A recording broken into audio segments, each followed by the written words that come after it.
In an era characterized by ubiquitous surveillance, digital footprints, and forensic advancements, how can an individual vanish without a trace from a crowded establishment? The perplexing case of Brian Shaffer, a medical student who seemingly disappeared from a Columbus, Ohio bar in 2006, remains an anomaly that defies conventional investigative methodologies. His disappearance has not only confounded law enforcement, but has also intrigued scholars, criminologists, and digital-age theorists seeking to understand the mechanics of modern-day vanishings. Consider this. A promising young man on the cusp of entering the medical profession walks into a popular venue filled with patrons and monitored by security cameras. Conversations fill the air, music reverberates through the space, and technological oversight is omnipresent. Yet, by the end of the evening, Brian Shaffer is inexplicably absent, his presence seemingly erased from both the physical and digital landscapes. No recorded footage captures his exit, no tangible evidence alludes to his fate, and no logical sequence of events explains how he ceased to be observed.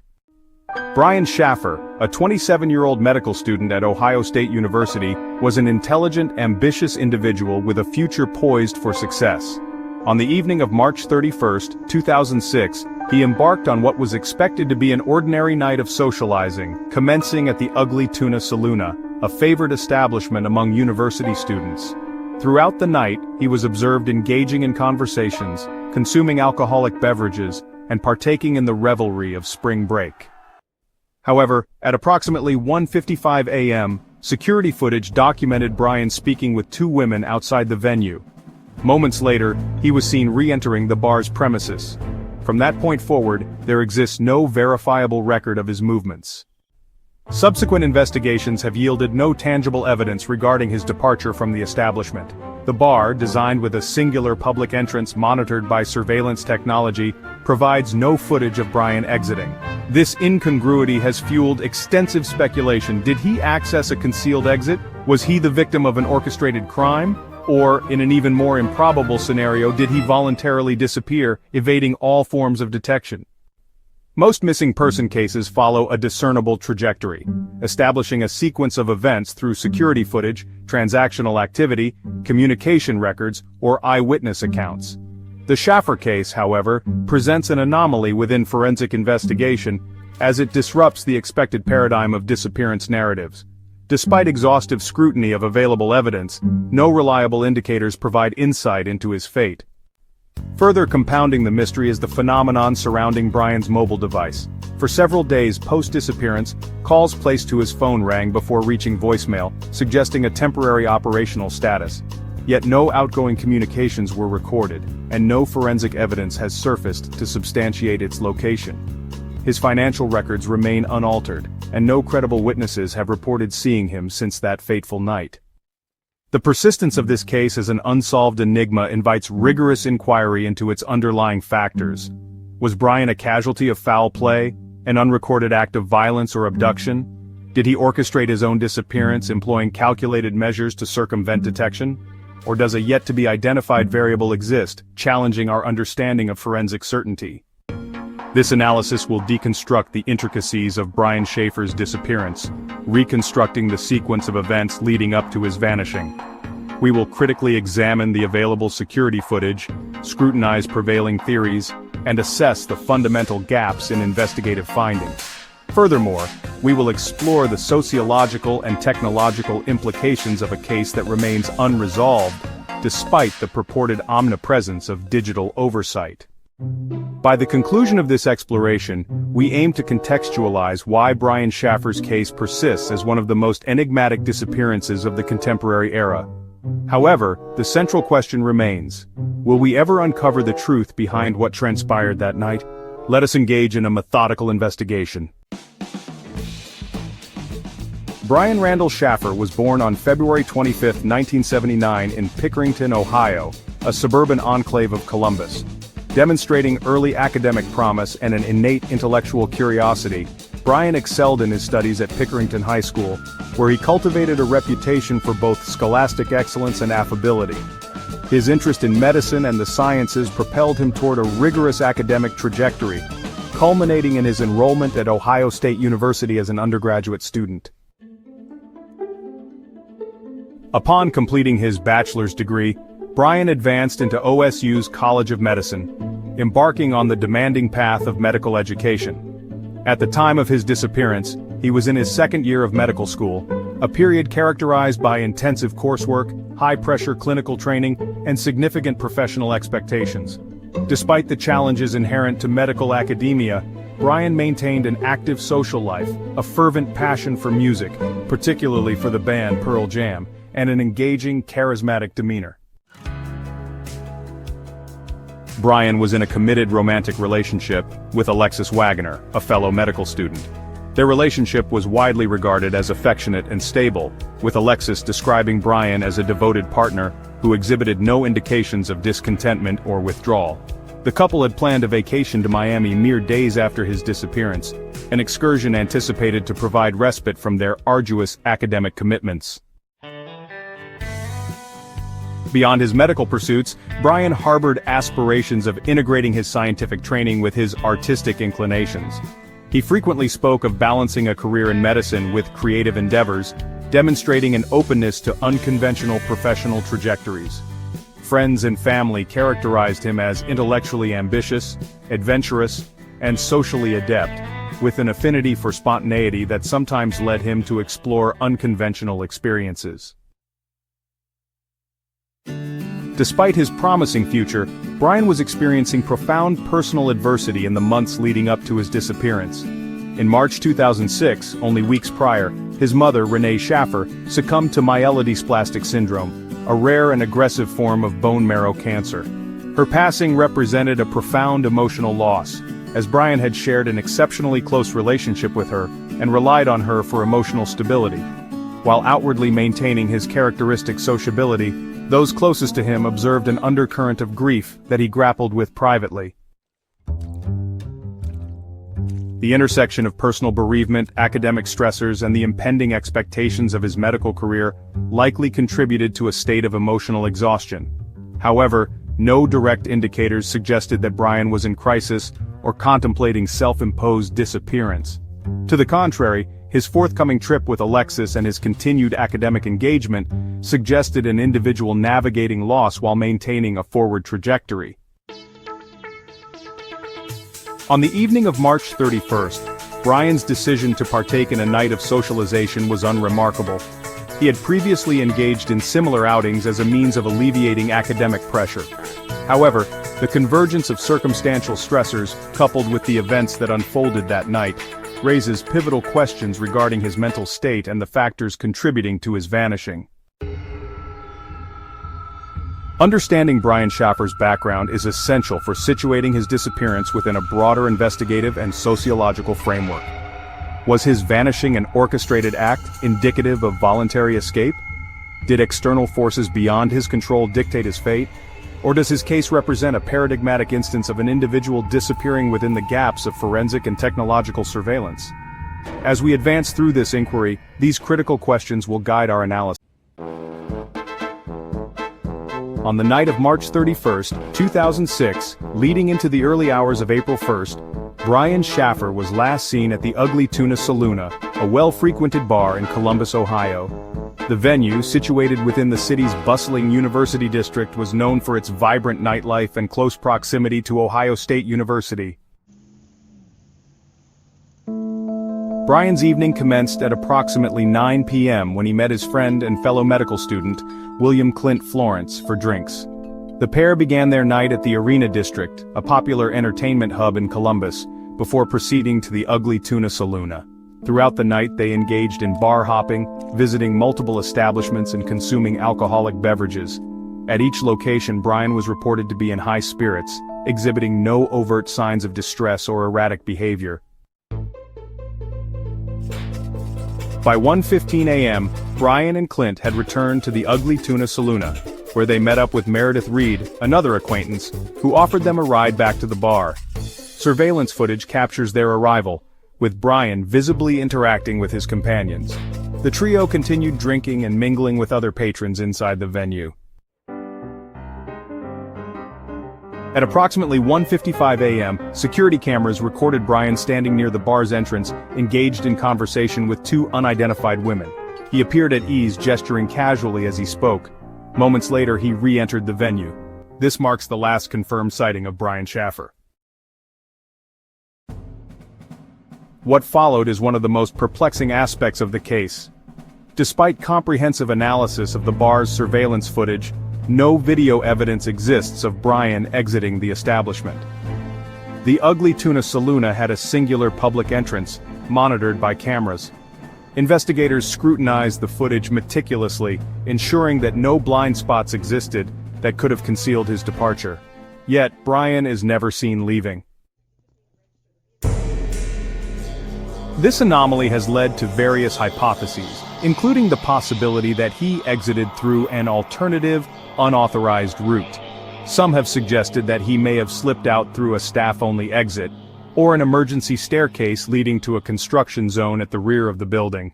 However, these routes were neither well-lit nor easily navigable, making an undetected exit implausible. In the moments leading up to his disappearance, Brian's interactions did not indicate any immediate cause for concern. Clint Florence and Meredith Reed recalled searching for him as the bar neared closing time, assuming he had either left ahead of them or become momentarily separated in the crowd. Multiple calls to his phone went unanswered, leading his friends to believe he had simply gone home for the night. However, when Brian failed to respond to calls or messages the following day, and subsequently missed his planned flight to Miami with his girlfriend Alexis Wagoner, concerns escalated. His sudden absence, devoid of any explanatory communication, was profoundly uncharacteristic. The events of that evening, meticulously reconstructed through witness testimonies and security footage, present a case that defies logical resolution. How does a person under constant surveillance vanish without observable egress? The unanswered questions surrounding Brian Shaffer's final moments at the Ugly Tuna Saloon remain at the heart of this enduring mystery. In the immediate aftermath of Brian's disappearance, his friends, family, and girlfriend, Alexis Wagoner, made frantic attempts to reach him. Calls to his phone repeatedly went to voicemail, prompting concern that something had gone terribly wrong. His father, Randy Shaffer, visited his apartment, hoping to find some indication of his whereabouts, but encountered nothing unusual. Recognizing the severity of the situation, the Columbus Police Department launched an exhaustive investigation. Law enforcement conducted extensive searches of the Ugly Tuna Saloon, adjacent establishments, alleyways, and surrounding streets. They deployed search dogs, examined dumpsters, and interviewed dozens of patrons who had been at the bar that night. Flyers were distributed across the city, and appeals for information were broadcast in local and national media. One of the most confounding elements of the case emerged when investigators meticulously analyzed surveillance footage from the bar. Despite reviewing every angle, frame by frame, they found no recorded instance of Brian leaving the premises. Given that the establishment had only one public entrance, this discovery challenged conventional expectations and raised perplexing questions about how he could have disappeared unnoticed. Investigators explored multiple theories regarding Brian's possible exit. One hypothesis proposed that he had used an alternative route, such as a service door leading into a poorly lit construction area. However, this area was hazardous, and there were no indications he had passed through it. Others speculated about potential camera blind spots, yet thorough forensic analysis failed to support this notion. As time progressed, the absence of tangible evidence deepened the mystery surrounding Brian Shaffer's fate, leaving investigators and the public alike searching for answers in an enigma that has yet to be unraveled. In the immediate aftermath of Brian's disappearance, his friends, family, and girlfriend, Alexis Wagoner, made frantic attempts to reach him. Calls to his phone repeatedly went to voicemail, prompting concern that something had gone terribly wrong. His father, Randy Shaffer, visited his apartment, hoping to find some indication of his whereabouts, but encountered nothing unusual. Recognizing the severity of the situation, the Columbus Police Department launched an exhaustive investigation. Law enforcement conducted extensive searches of the Ugly Tuna Saloon, adjacent establishments, alleyways, and surrounding streets. They deployed search dogs, examined dumpsters, and interviewed dozens of patrons who had been at the bar that night. Flyers were distributed across the city, and appeals for information were broadcast in local and national media. One of the most confounding elements of the case emerged when investigators meticulously analyzed surveillance footage from the bar. Despite reviewing every angle, frame by frame, they found no recorded instance of Brian leaving the premises. Given that the establishment had only one public entrance, this discovery challenged conventional expectations and raised perplexing questions about how he could have disappeared unnoticed. Investigators explored multiple theories regarding Brian's possible exit. One hypothesis proposed that he had used an alternative route, such as a service door leading into a poorly lit construction area. However, this area was hazardous, and there were no indications he had passed through it. Others speculated about potential camera blind spots, yet thorough forensic analysis failed to support this notion. As time progressed, the absence of tangible evidence deepened the mystery surrounding Brian Shaffer's fate, leaving investigators and the public alike searching for answers in an enigma that has yet to be unraveled. One of the most plausible explanations for Brian's disappearance is that he suffered an accident, either inside the bar or in its immediate vicinity. The Ugly Tuna Saloona was undergoing construction at the time, which raises the possibility that he may have inadvertently accessed a hazardous area. If he had fallen into a concealed or restricted space, such as an unsecured construction shaft, it could explain why no one saw him leave the bar, and why his remains were never discovered. Additionally, some speculate that Brian may have used an alternative exit. Though the main entrance was heavily surveilled, there was a service exit used by staff and a freight elevator that led to an alleyway. If Brian left through this route and encountered a tragic accident, such as slipping and sustaining a fatal injury, it is possible that his body was unknowingly removed or concealed due to construction debris. Voluntary disappearance. Another theory suggests that Brian Shaffer intentionally disappeared to start a new life. Some who support this theory cite his emotional state at the time of his disappearance. Brian had recently lost his mother to cancer, which had a profound impact on him. Additionally, the rigorous demands of medical school may have intensified his stress, leading him to consider abandoning his previous life. Supporters of this theory argue that his disappearance was planned, as he was an intelligent and resourceful individual who could have meticulously orchestrated an escape. The fact that his phone rang days after his disappearance has led some to believe he may have been alive and in hiding. However, there is no evidence that he withdrew money, used his identification, or made any contact with loved ones, which weakens this hypothesis. Foul play theory. Given the unexplained nature of Brian's disappearance, many believe he may have been the victim of a crime. The crowded bar setting, combined with alcohol consumption, increases the likelihood of an altercation, accidental injury, or even a deliberate attack. One possibility is that Brian was targeted by an unknown assailant, either inside or outside the bar.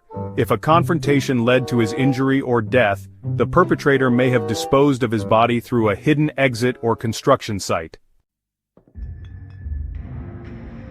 Some theories even suggest that someone inside the bar may have been involved in covering up his disappearance, though no direct evidence has surfaced to support this claim.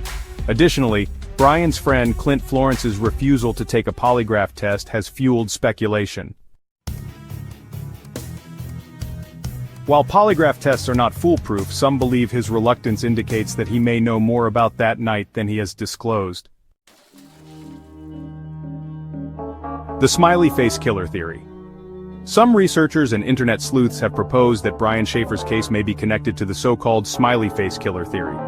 This theory posits that an organized group of serial killers is responsible for the mysterious deaths of young college-aged men across the United States. Many of these victims were last seen near bars or bodies of water, and some theorists claim that smiley face graffiti has been found near where their bodies were discovered. While there are eerie similarities between Brian's case and those attributed to the smiley face killer theory, no concrete evidence links his disappearance to any known serial offender.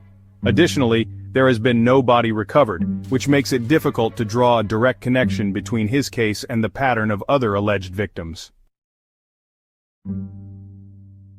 Supernatural or bizarre theories.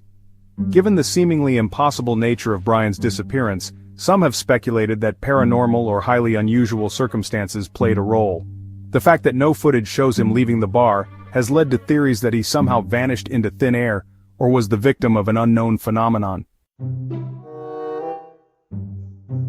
While these theories often lack empirical support, they reflect the sheer level of mystery surrounding the case. From claims of abduction to theories that Brian assumed a new identity through advanced means, the lack of resolution has left room for even the most improbable possibilities. The ongoing search and lingering uncertainty. Despite extensive police investigations, private inquiries, and widespread public interest, Brian Shaffer's disappearance remains one of the most confounding missing person cases in modern history. Law enforcement exhausted traditional avenues of inquiry, conducting numerous interviews, polygraph tests, and forensic analyses, yet no concrete leads emerged. The absence of surveillance footage documenting his exit remains one of the most perplexing aspects of the case. Given the extensive security infrastructure at the Ugly Tuna Saloon, the lack of visual evidence contradicts conventional investigative expectations. Police canvassed the surrounding area, reviewing footage from nearby businesses and conducting door-to-door inquiries, yet no trace of Brian was uncovered. Additionally, his financial accounts and cell phone activity ceased entirely after his disappearance, indicating that if he left voluntarily, he did so with meticulous planning or under highly unusual circumstances. In the years that followed, authorities continued to receive occasional tips, but none yielded any significant breakthroughs. Despite the initial intensity of the investigation, the lack of physical evidence, eyewitness testimony, or digital traces has rendered the case seemingly unsolvable.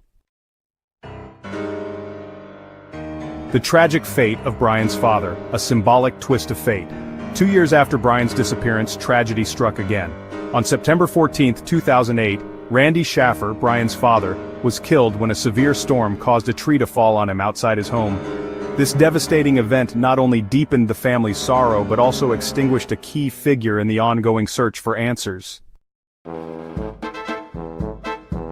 Randy had been one of the most vocal advocates in the quest to find his son, tirelessly working with investigators and the media to keep Brian's case in the public consciousness. His tragic and untimely death has led many to perceive an almost symbolic finality to the case, with Brian's last immediate family member passing without closure. In a poignant twist, an anonymous online condolence message left on Randy Shaffer's obituary read, "To Dad, love Brian, U.S. Virgin Islands." Though this fueled speculation that Brian was alive and living under a new identity, authorities could not verify the authenticity of the message. The origin of the post remains unknown, and no further communication followed. As years passed, the advent of digital forensics and internet sleuthing introduced new dimensions to the case. Online communities dedicated to unsolved mysteries, particularly on platforms such as Reddit, Websleuths, and YouTube, have continued dissecting every available detail. Some independent researchers have used facial recognition software on social media and public databases in an attempt to locate Brian, though no credible matches have surfaced. Others have pursued advanced data analysis, cross-referencing missing person reports and unidentified bodies, but without success. Many theories persist within these forums. Brian was abducted and trafficked. While Columbus is not a known hub for human trafficking, some theorists argue that he may have been targeted by an unknown entity or individuals who lured him away from the bar. He assumed a new identity and started a new life. The voluntary disappearance theory remains one of the most debated possibilities, but it lacks compelling evidence.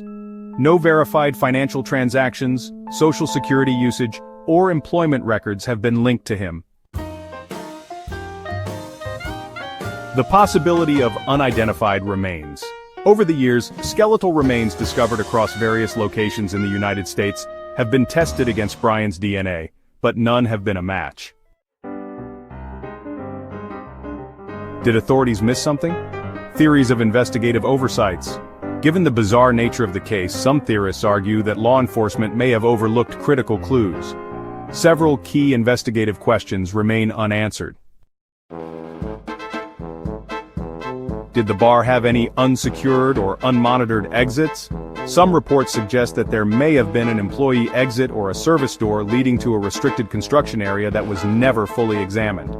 If Brian exited through such a route, it is possible he encountered an accident or an unknown individual who harmed him. Were all potential witnesses thoroughly vetted? While many of Brian's friends and acquaintances cooperated with law enforcement, some were reluctant or provided inconsistent statements. Notably, Clint Florence, the friend who was with Brian that night, refused to take a polygraph test, raising suspicions about whether he withheld information. Could there have been technical failures in surveillance equipment? While security footage at the Ugly Tuna Saloon was analyzed repeatedly, some skeptics argue that an unseen or corrupted portion of the recordings might exist. If so, it could explain why Brian was never seen leaving. Brian Shaffer in the public imagination. Brian's case has captured widespread public fascination, inspiring books, podcasts, documentaries, and countless speculative discussions. The case has been featured in media outlets such as the Columbus Dispatch, the Charlie Project, and Unsolved Mysteries, where criminologists and investigative journalists have offered their perspectives. To this day, people claim to have spotted individuals resembling Brian in various locations across the country. While none of these claims have been verified, they reinforce the notion that Brian Shaffer's fate remains an open question, one that still haunts investigators, journalists, and the public. Will we ever know the truth? Despite the passage of nearly 2 decades, Brian Shaffer's case remains one of the most compelling unsolved disappearances of the 21st century. Whether due to misadventure, voluntary disappearance, foul play, or an entirely unknown factor, his vanishing continues to defy explanation. While modern forensic techniques, artificial intelligence, and investigative advancements offer hope for future breakthroughs, the ultimate fate of Brian Shaffer remains an enigma, one that raises profound questions about the limits of surveillance, law enforcement, and human disappearance in the digital age. Brian Shaffer's case remains one of the most perplexing and haunting disappearances in modern history. A 27-year-old medical student with a bright future, a loving family, and a promising career, he walked into a crowded bar on April 1, 2006 and was never seen again. Surveillance footage, forensic investigations, and public speculation have all failed to provide definitive answers, leaving his fate a mystery that continues to baffle experts and armchair detectives alike. To truly grasp the depth of this mystery, let's revisit the critical details that make Brian Shaffer's case so unique. 1. A normal night gone wrong. Brian spent the evening drinking with friends, engaging in bar hopping, and enjoying the start of his spring break. He was last seen entering the Ugly Tuna Saloon around 1:55 a.m. after speaking briefly with 2 women outside. 2. The surveillance paradox. The Ugly Tuna Saloon was under extensive surveillance, with cameras covering the entrance and exit. However, Brian was never recorded leaving, raising baffling questions about how he could have disappeared. 3. Theories abound. From accidental misadventure to foul play, voluntary disappearance, and even connections to the smiley face killer theory, numerous explanations have been proposed, but none have been proven. 4. The aftermath. Despite extensive searches, media coverage, and public awareness campaigns, no trace of Brian has ever been found. His father's tragic death in 2008 added another layer of sorrow to the case, and occasional rumors or hoaxes have only deepened the mystery. The absence of concrete evidence allows for endless speculation. Theories range from the plausible to the outlandish, but none offer a complete answer. Some key questions that remain unanswered include: could Brian have slipped out unnoticed? The possibility of an unmonitored exit has been debated for years.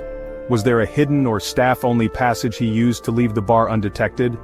Did a construction site or back alley play a role? Was foul play involved? Some theorists suggest Brian was the victim of an attack inside the bar, or was lured into a dangerous situation outside. If so, why has no one come forward after nearly 2 decades? Did he walk away voluntarily? Though there's little evidence suggesting he planned to start a new life, some believe Brian orchestrated his own disappearance. But if so, why has there never been any verified sign of him? Was this part of a larger pattern? The smiley face killer theory suggests a possible link between Brian's case and other unexplained disappearances of young men near water. Could he have been another victim of an unknown perpetrator or group? Was there a failure in the investigation? Could authorities have overlooked a crucial detail, dismissed a potential lead, or misinterpreted key evidence? The questions are endless, and the lack of definitive answers only adds to the eerie and unsettling nature of Brian's disappearance. Now we turn the question over to you. Based on everything you've learned about this case, what do you believe happened to Brian Shaffer? Do you think there's a logical explanation that has simply been overlooked?